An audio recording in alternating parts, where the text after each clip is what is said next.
Question Q12. I heard they use fancy accept questions on the exam. How do I do those?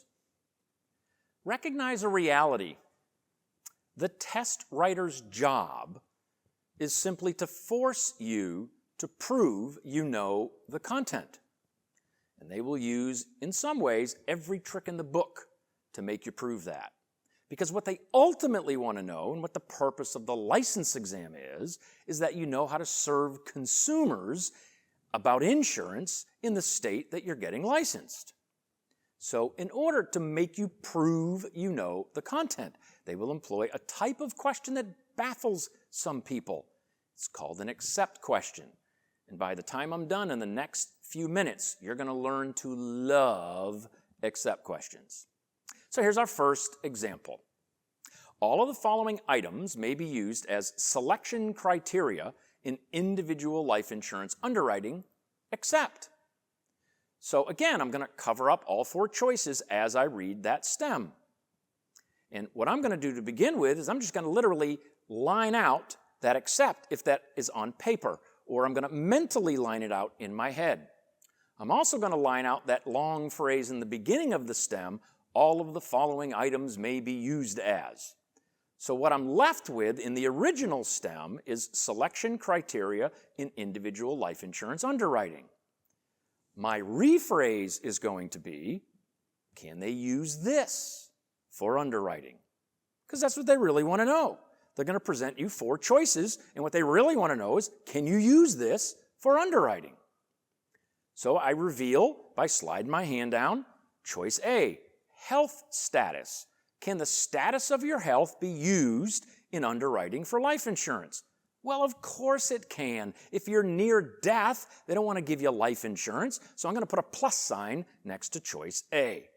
Then I'm going to slide down and reveal choice B, age. Can they use this in life insurance underwriting? Well, of course they can. Someone who's 95, the insurance company may not want to issue them a $1 million life insurance policy, so I'm going to put a plus sign next to choice B. I'm going to slide down and look at choice C, your national origin. Do you know what that is? Well, you might know that that's another way of saying race. But if you're not sure, just put a question mark next to choice C and move on. And now I reveal choice D, smoking habits. Well, clearly if you smoke, just about any person knows that if you smoke, your insurance is going to be more expensive because you're literally smoking something that causes cancer. That's a risk to the insurance companies. That's a plus sign next to choice D. So now I move my hand and I cover up all the words, and all that I'm left with is my pattern of responses. So I have a plus sign, a question mark, and a plus sign. So what's the oddball answer? It's clearly the question mark. I want you to notice something.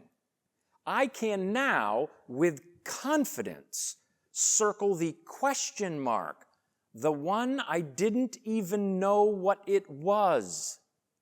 And I can choose it with confidence because it's clearly the oddball answer.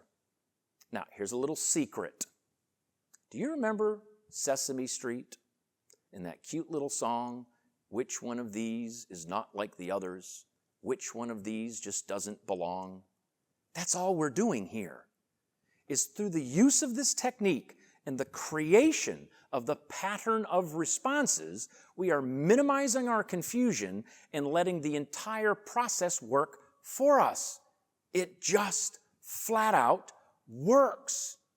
And as you apply it, this whole 7-step process on every single practice question that you complete, you will minimize the power of those answers down below in that set of choices that are designed to distract you, and it'll allow you, through the use of the pattern of responses, to identify the correct answer on every question. Far easier and far faster than letting your eyes wander up and down between all the different choices in the stem and the choices in the stem and the choices in the stem and the choices. And yeah, it gets a little ad nauseum when I say it that many times, doesn't it? But imagine being in the middle of a license exam and not knowing what answer to pick. Man, that's nerve-wracking. This process eliminates that confusion. Trust the process and you'll succeed on your license exam. And you'll be able to go into the field as an agent, confident in your knowledge to serve people properly.